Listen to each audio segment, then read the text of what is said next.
Okay.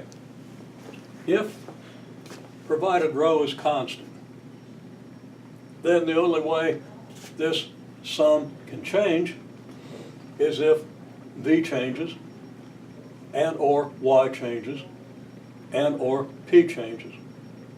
And if one of them changes, then at least one of the other two has to change, otherwise it won't stay constant. Okay? So, the change in 1/2 rho v squared is just 1/2 rho times the change in v squared. Not the change in v squared, but the change in v squared. Okay? And, of course, g, we're assuming, is constant. If you want to do this on a tall tower that goes far and far away from the center of the Earth, or from the surface of the Earth, you can deal with that. It's not that hard. There's a simple differential equation you could work on. Okay? It's actually fairly simple. Okay? It would not be too bad. If you have the right techniques, and you will within a month or so. Okay. Nelson already has. He probably remembers. Now, we're not going to test your memory on that.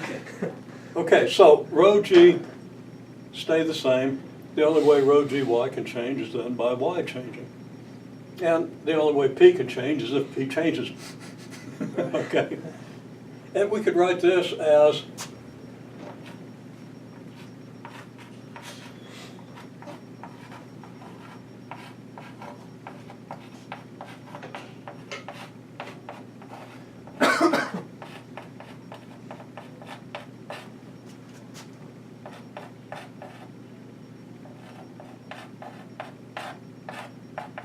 this,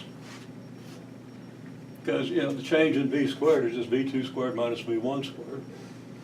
And change in y, well, it's pretty obvious what that means. And then just by simple algebraic rearrangement, this says that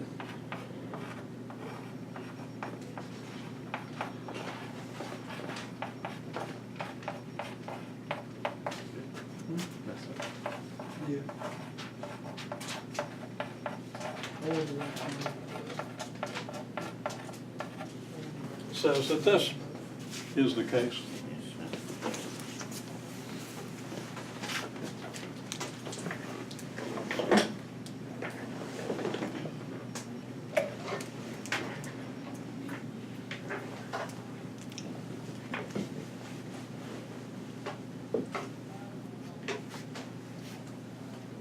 So all these things are equivalent, and it's obvious why, if you just think about it. Also, frequent question I ask on a multivariable test or final, since you all are familiar with such, is what's the differential of this quantity here? Okay? You would be taking derivatives with respect to v, y, and p, and rho isn't necessarily constant, so you'd even have variable rho. Okay, so you'd have the partial with respect to rho, right? Right. And a partial with respect to v, and a partial with respect to y, and a partial with respect to p. All there in your differential. So it'd be partial of this whole expression with respect to rho times d rho, partial with respect to v times dv, etc. And we're going to use that because it makes things easier to think about. Okay. Each of these is a way to think about the problem, whatever the problem happens to be. I tend to use this more than anything else, but it's a matter of taste. Usually people are taught this.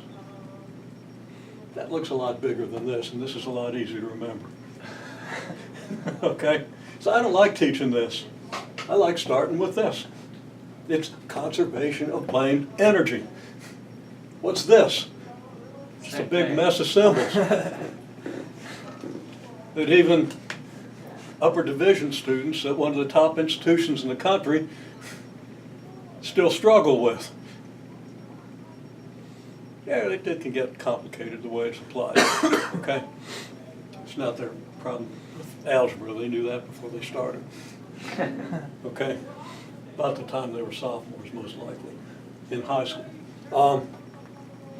But yeah, applying it is can be tricky, especially when you're applying it where rho isn't constant, okay? So it can get to be a big deal. I think it's easy if you start with this idea of energy conservation, because it makes it a little clearer what it is you're doing. It's up to you how you use it. Just like I prefer momentum, conservation momentum is a direct result of impulse momentum. All you need is impulse momentum. You don't have to have 1/2 m1 v1 plus m1 v1 plus m2 v2 equals m1 u1 plus m2 u2. You know, although that's pretty simple, that's what I use. You know, it's fine. But say I never really understood the connection with impulse momentum because nobody really talked about it much. Okay? So obvious. But why confuse our delicate little minds with that?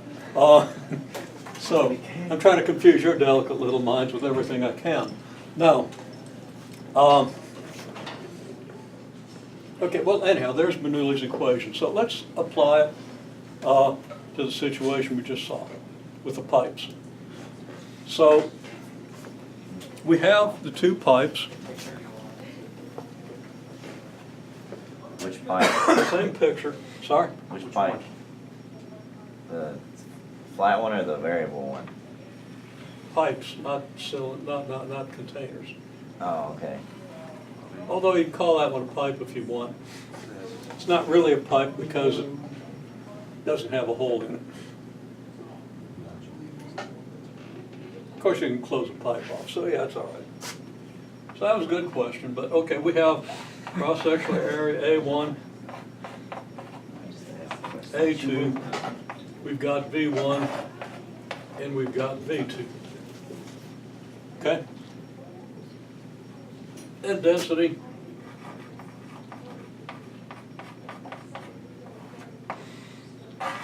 Rho. So tell me,